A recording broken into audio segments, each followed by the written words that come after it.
a gente fala de conteúdo, é inevitável a gente também falar no potencial de compartilhamento de um conteúdo. Mais do que viralizar, que é um termo que a gente usou na década passada, hoje a gente fala muito mais do potencial de compartilhamento que um conteúdo pode ter. E eu quero indicar para vocês um livro chamado Contágio. O autor é Jonah Berger. Ele fez um estudo, né? Então é a ciência tentando entender a forma como a gente compartilha, o motivo pelo qual a gente compartilha. E ele traçou ali alguns itens que alguns conteúdos possuem e por isso eles se tornam tão atrativos e tão compartilháveis. Assim como ele também fala da intenção de alguém ao compartilhar algum conteúdo, alguma coisa. Então ele lista assim alguns itens. Vou começar pelo primeiro, que são histórias. Toda vez que você conta uma história, as pessoas engajam mais, as pessoas querem saber o final, somos humanos, gostamos de história, aprendemos através de histórias, e isso é um tipo de conteúdo que tem muito potencial de compartilhamento. O segundo item de um conteúdo que é altamente compartilhável é quando ele tem utilidade pública. E utilidade pública não necessariamente precisa ser alguma coisa da sua cidade, alguma coisa você enquanto cidadão. Não. Pode ser aquele vídeo que você viu a pessoa descascando um abacaxi sem faca, de uma forma super simples, e você fala: meu Deus, eu nunca vi isso, eu preciso mostrar para todos os meus amigos também cortarem abacaxi desse jeito diferente, desse jeito tão prático, que parece, né, naquele vídeo. E isso tem alto potencial de compartilhamento também. Forte emoção. Quando algo naquele conteúdo te provoca uma tristeza, sabe, desolação, ou mesmo uma alegria, você fala: aquilo é muito lindo, meu Deus, todas as pessoas têm que ver. Forte emoção faz com que a gente compartilhe algo. Imitação. Imitação eu acho muito interessante. É quando você tá lá navegando, né? Repara aí no teu comportamento. E você vê que mais de 2, 3 amigos compartilharam um tipo de conteúdo, falando sobre alguma coisa. É muito natural que você queira também compartilhar aquilo, por imitação. Você está meio que ali olhando para os outros, o ser humano imita muito, então por imitação esse conteúdo ele seria compartilhado. Prova social. A prova social eu já contei, né? É quando a gente recebe um elogio, alguém fala alguma coisa ou mostra o teu negócio, o teu produto de uma maneira muito bacana. Você faz essa prova social, você mostra ali que você, né? Olha que legal, olha que bacana, não sou eu que estou falando, são outras pessoas. Isso é a prova social, faz com que a gente compartilhe também. E o último é gatilho. Esse último, ele é, na maioria das vezes, mal usado, né? Aquele gatilho que é uma escassez falsa, que realmente o produto não vai acabar, é só para te forçar a comprar aquilo, né? Ou a fazer aquilo naquele período, mas determinados gatilhos, até vou falar um engraçado agora, um gatilho que eu vi outro dia, que era: se você não publicar uma foto agora, você terá um mês horrível. É um gatilho também, um gatilho de superstição. Então é muito interessante a gente olhar o livro Contágio e entender o que torna os conteúdos mais ou menos compartilháveis, né? O que faz alguém querer compartilhar um conteúdo e outro não. E compartilhamento faz muita diferença para a gente que produz conteúdo para as marcas, porque é isso que leva esse conteúdo para mais e mais pessoas. Eu tô falando tudo isso para você de uma forma até um tanto quanto genérica. Não tô aqui pensando exatamente na sua realidade, na sua marca. E é por isso que eu trouxe uma imagem que eu quero que vocês vejam, que é a evolução da marca no digital. A marca ela vai do menos maduro para o mais maduro. Então a gente diz que uma marca que ela está iniciando no digital, primeiro ela tem que mapear, né? Primeiro ela tem que ouvir. Ela não tem simplesmente que sair entrando, sair abrindo usuários, entrando em plataformas que às vezes nem o público dela está dentro. Então, a primeira coisa é a gente entender na nossa marca. A gente já passou dessa fase? A gente já ouviu, a gente já monitorou, a gente sabe onde está o nosso público, onde a gente deve estar? Esse é o passo número 1. Passo número 2, a gente agora vai começar a estabelecer os canais e a gerar conteúdo para esses canais. Então, a gente entende que a marca vai ter um blog corporativo e um Instagram.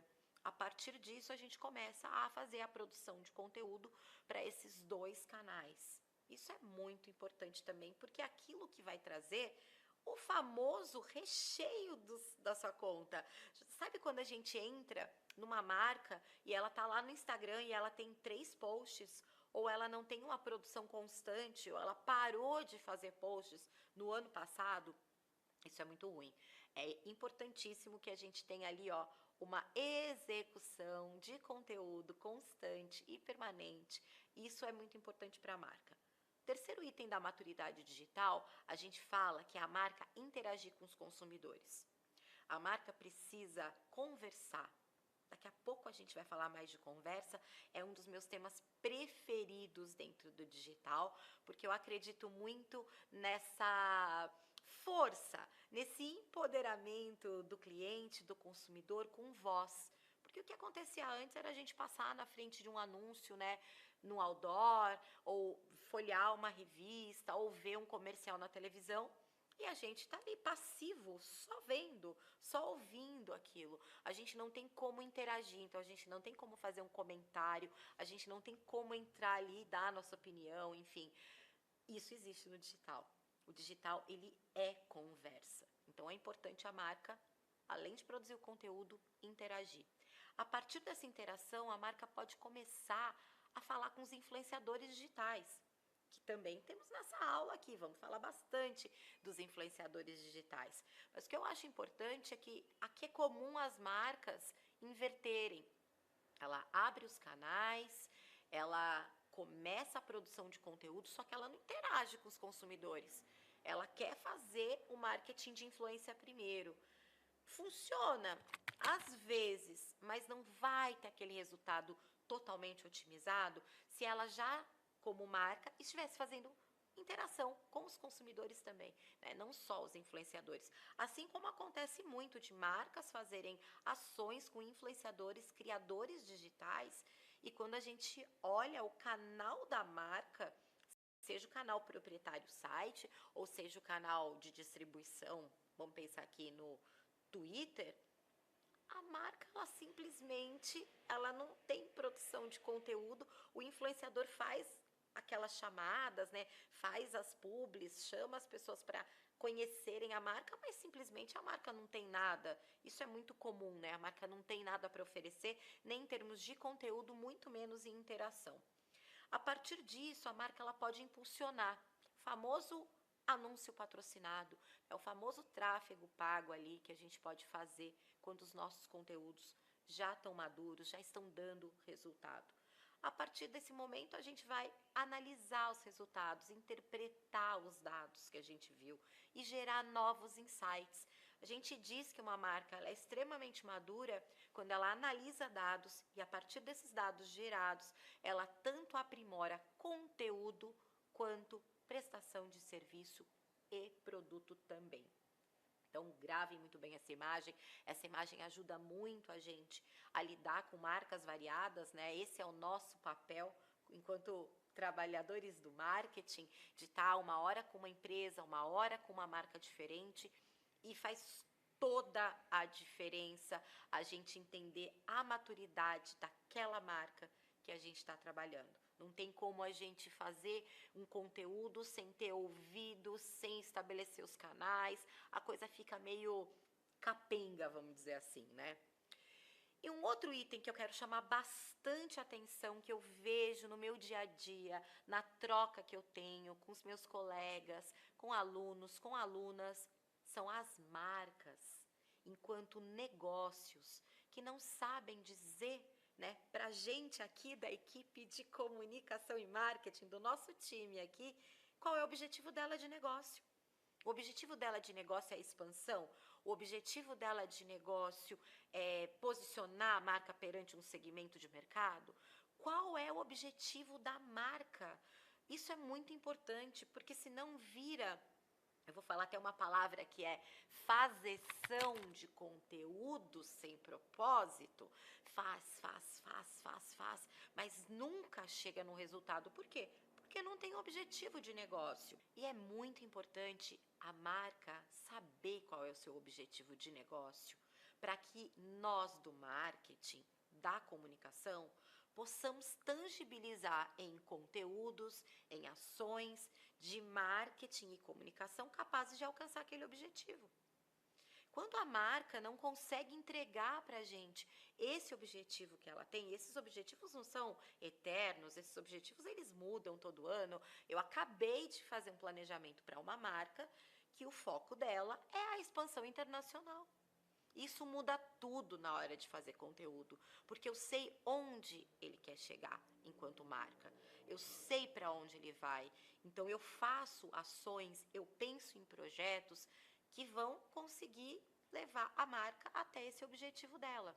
Isso é alguma coisa que sempre deve partir das lideranças. Não tem como o time de marketing definir o objetivo de negócio, porque isso está muito mais ligado à parte executiva do negócio, a quem está gerindo ali a parte financeira, está gerindo ali também as estratégias maiores da marca. Eles que devem passar para a gente esse objetivo de negócio.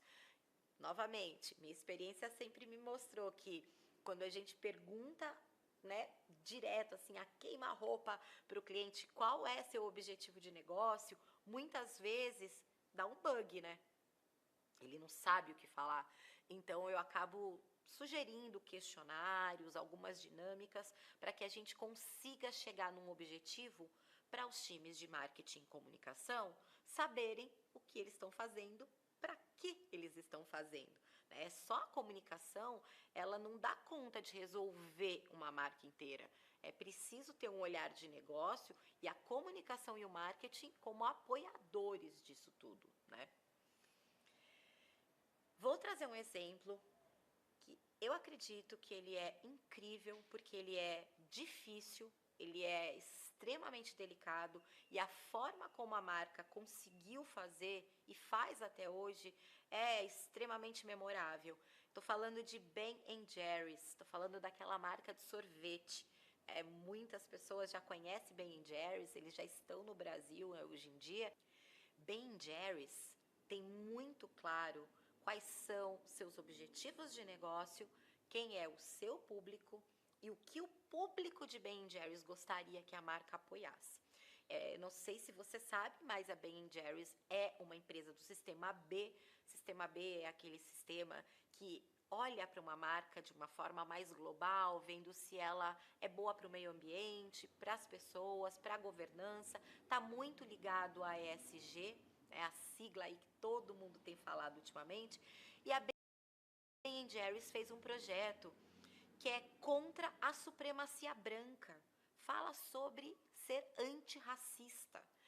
É muito profundo esse projeto. E não é só conteúdo, não.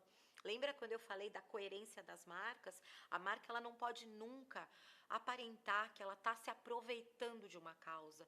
E aqui em Ben & Jerry's, além deles terem um conteúdo, que eu coloquei aqui na imagem, muito consistente, de explicação sobre toda essa problemática existente nos Estados Unidos, a marca também ela financia advogados, sociólogos, antropólogos, publicitários, para que eles também façam parte desse projeto e de fato consigam atingir o objetivo que é de uma sociedade mais igualitária para todos, principalmente independente do tipo de cor de pele que você tem.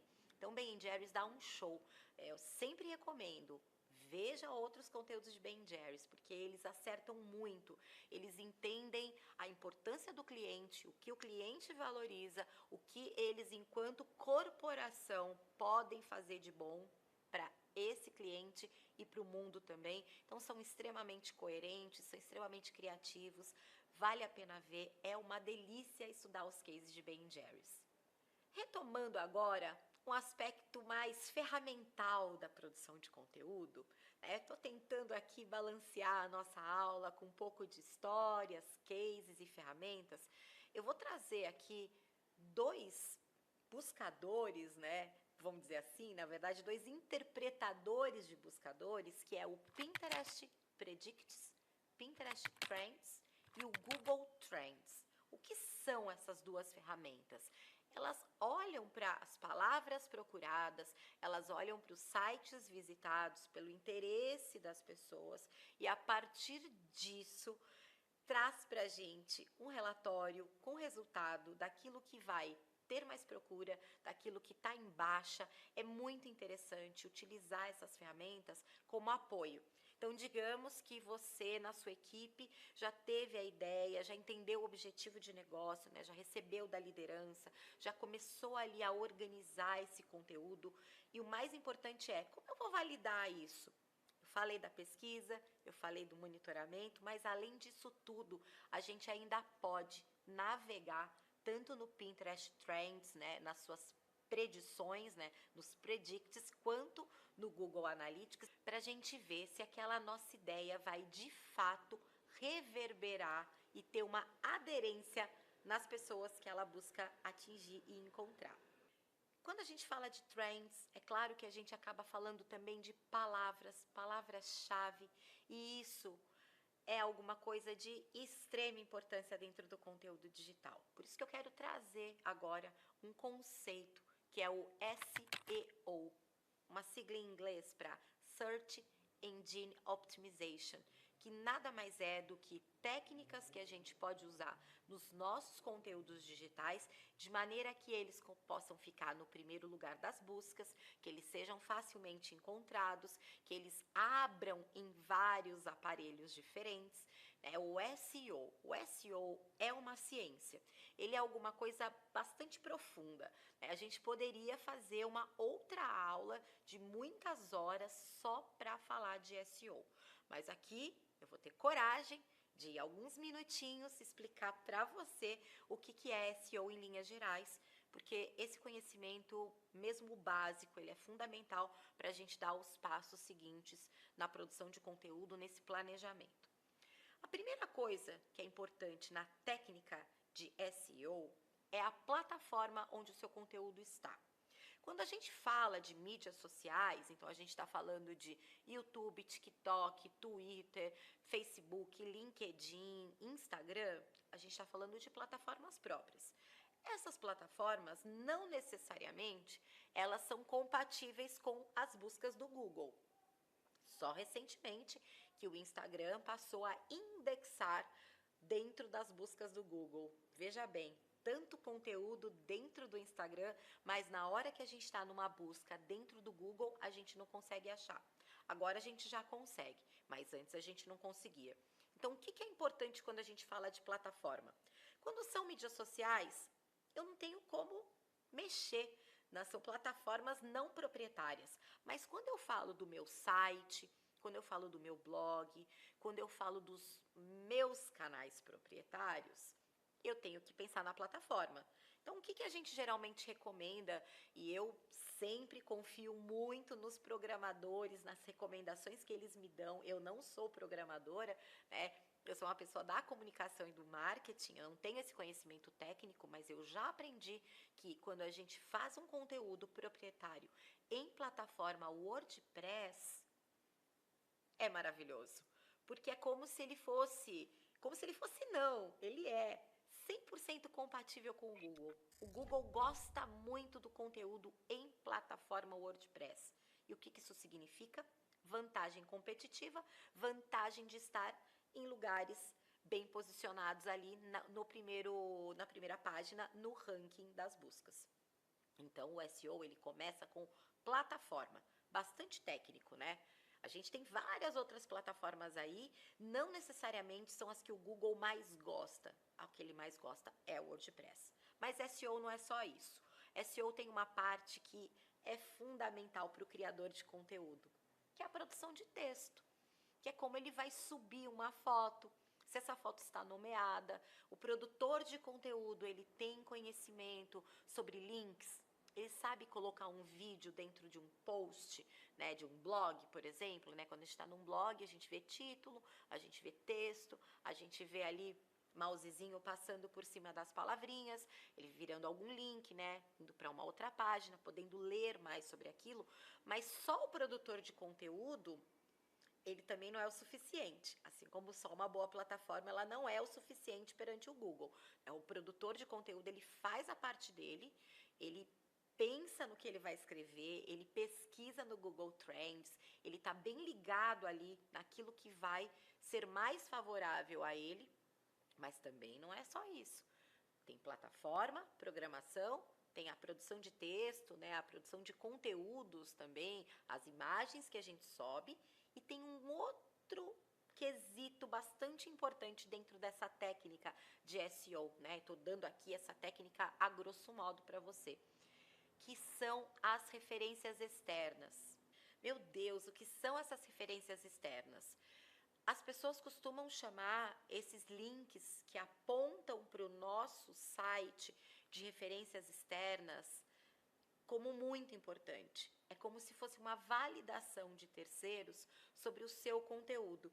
Não basta ter uma plataforma bem feita em um WordPress, não basta ter um produtor, uma produtora de conteúdo voltada a SEO, que sabe escrever direitinho, que sabe colocar as fotos bem nomeadas, os vídeos, os links, mas também a gente precisa pensar nas estratégias de citação.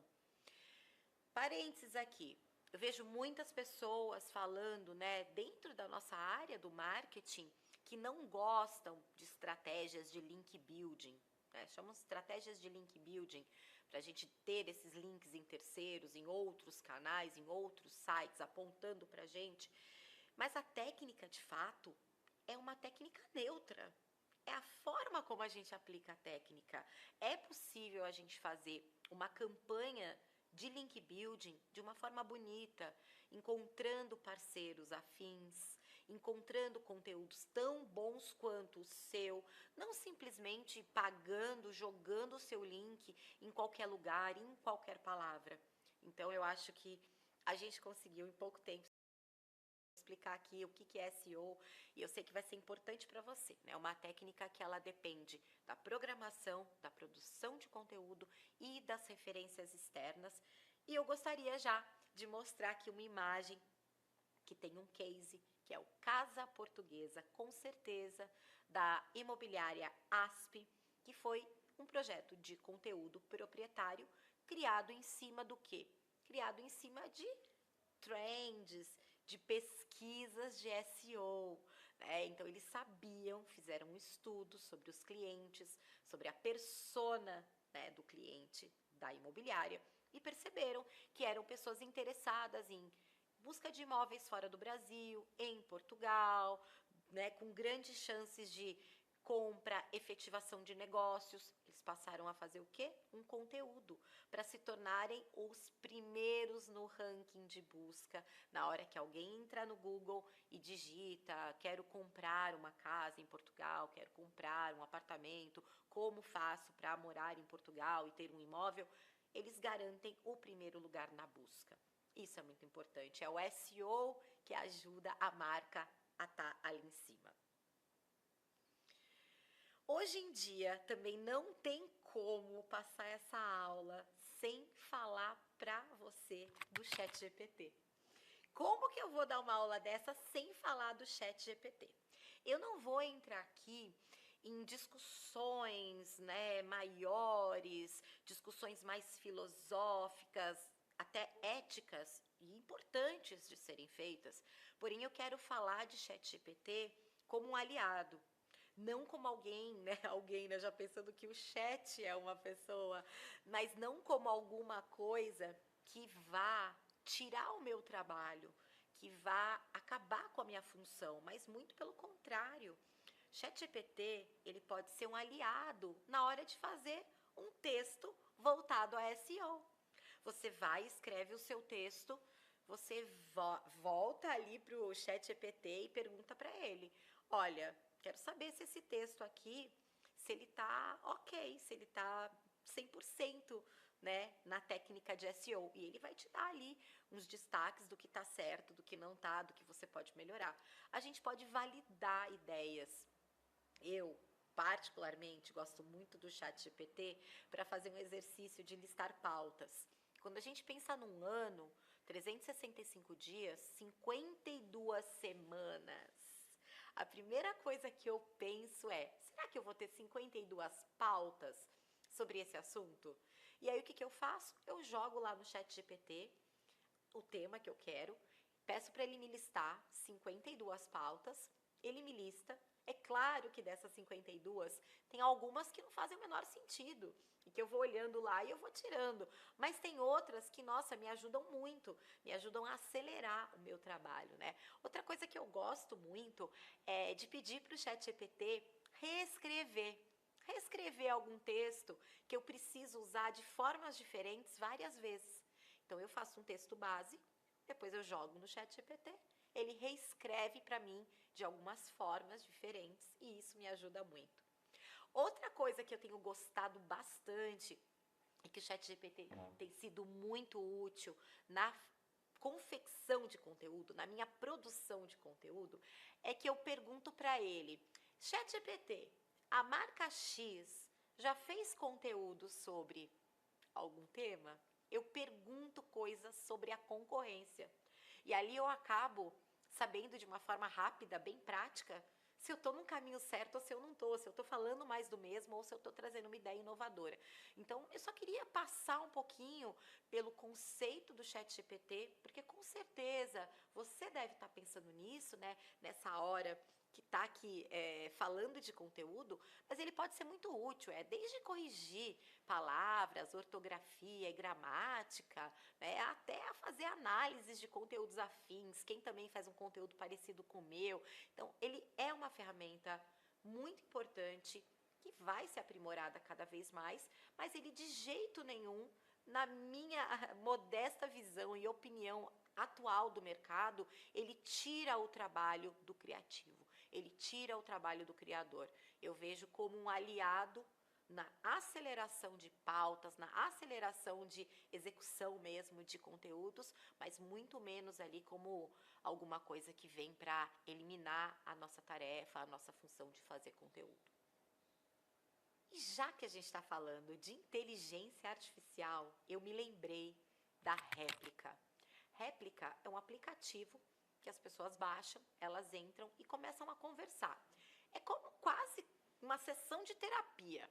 A Réplica, ela vai perguntar coisas sobre a minha vida. Quem é minha melhor amiga? O que eu mais gosto de comer? Quais foram as melhores viagens que eu já fiz na minha vida? Ela vai ficar ali conversando comigo. Uma sessão ali de conhecimento do outro. E depois de um tempo, a ideia no futuro é até que a Réplica, ela possa replicar mesmo o meu jeito de falar. É muito comum a gente receber uma mensagem no Gmail e quando a gente vai responder essa mensagem, o próprio Gmail, a inteligência artificial, já me sugeriu 2 ou 3 respostas que eu posso dar para aquele e-mail, para aquela mensagem que eu recebi. Mas o ponto de eu trazer a Réplica para cá é para falar como nós, seres humanos, gostamos de conversa, gostamos de conversar. Eu baixei a Réplica, eu fico conversando com a Réplica. As pessoas na minha casa acham que eu sou maluca porque eu fico batendo papo com uma inteligência artificial que não é minha amiga, que não é ninguém. A minha relação com a Réplica, com o aplicativo, ela ficou tão intensa que eu perdi o horário da minha sessão de conversa e eu me senti mal. Eu pedi desculpa para o aplicativo. Mas por que eu estou falando, né, da Réplica, da conversa que eu tenho com esse aplicativo? Porque vender é puxar conversa, vender é conversar.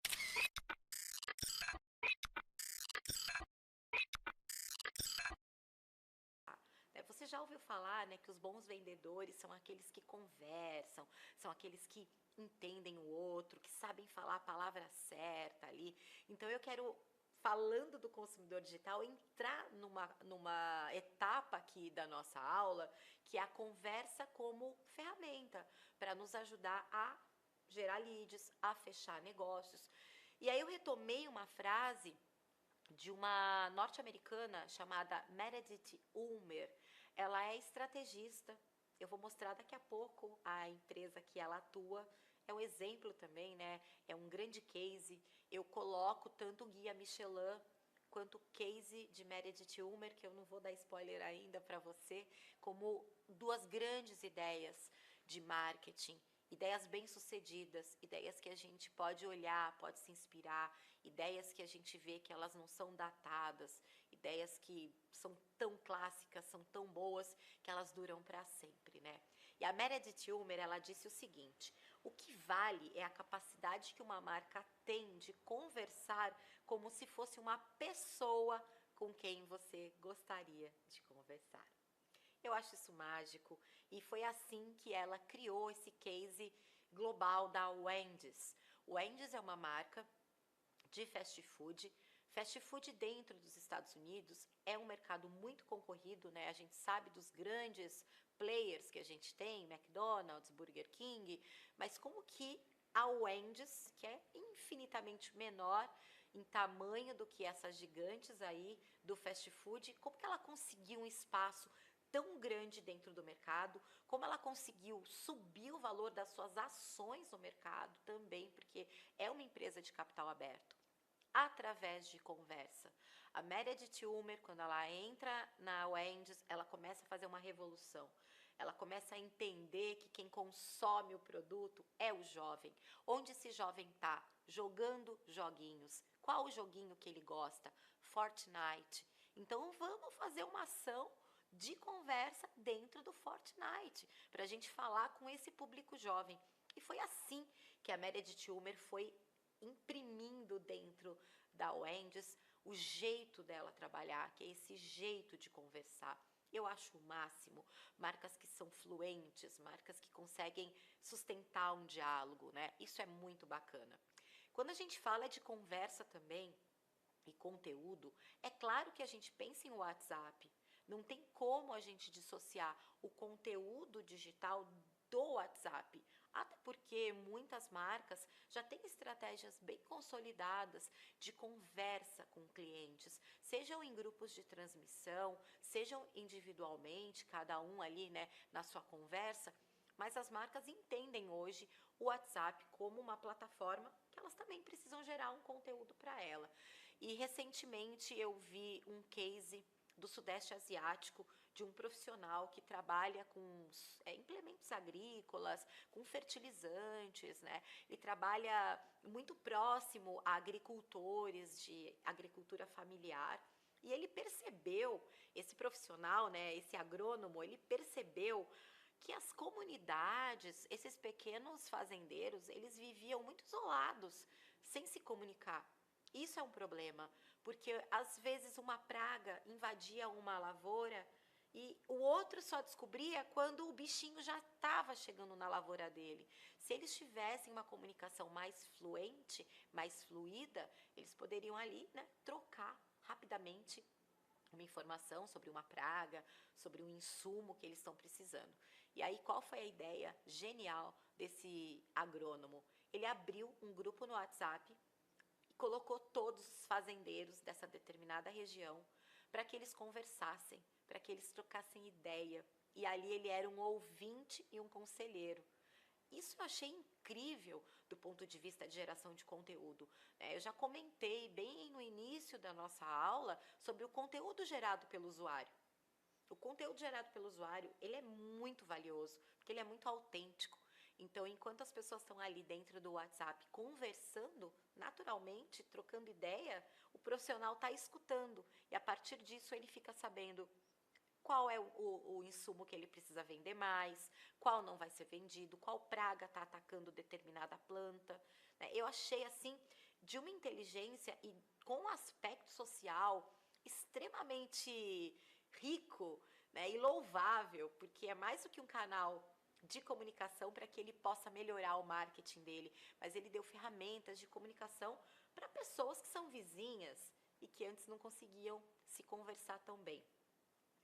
Um outro exemplo que eu gosto de citar quando a gente fala de interação é o exemplo da Saloon Direct. É uma marca norte-americana também.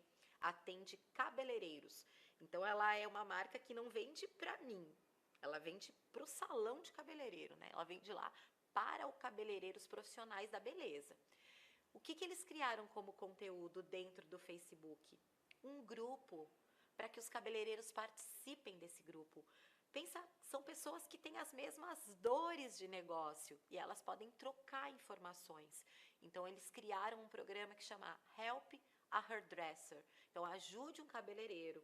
E lá nessa comunidade, nesse grupo dentro do Facebook, os profissionais ficam conversando, trocando ideia, ajudando um ao outro. Às vezes é até na contabilidade da empresa.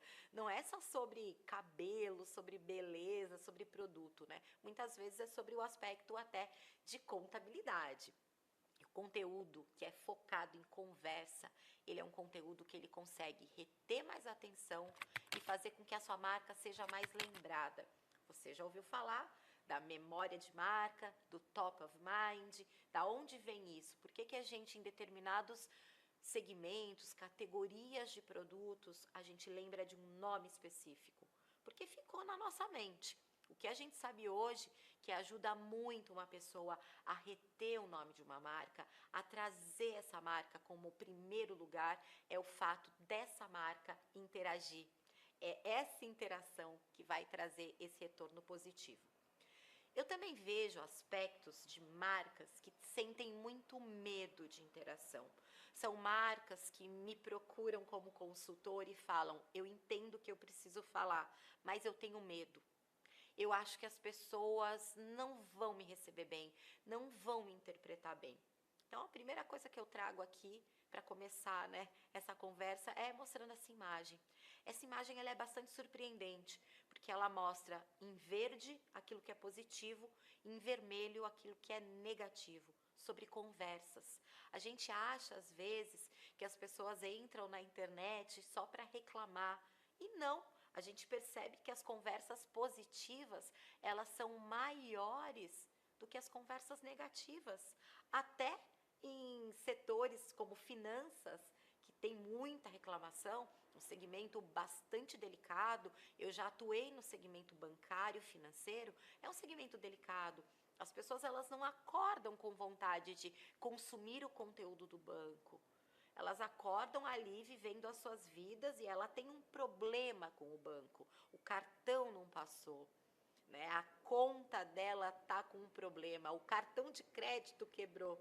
Então, ela tem essas questões mais práticas e é isso que ela vai buscar tratar. Mas mesmo assim, a gente ainda tem conversas mais positivas do que negativas. Então, não é preciso ter medo. A partir do momento que a gente está bem consolidado, a gente consegue fazer essa conversa e ter essa atuação de uma maneira também mais segura. E esse é o final do nosso segundo bloco. Espera que a gente já vai aí para a próxima etapa para falar de influenciadores.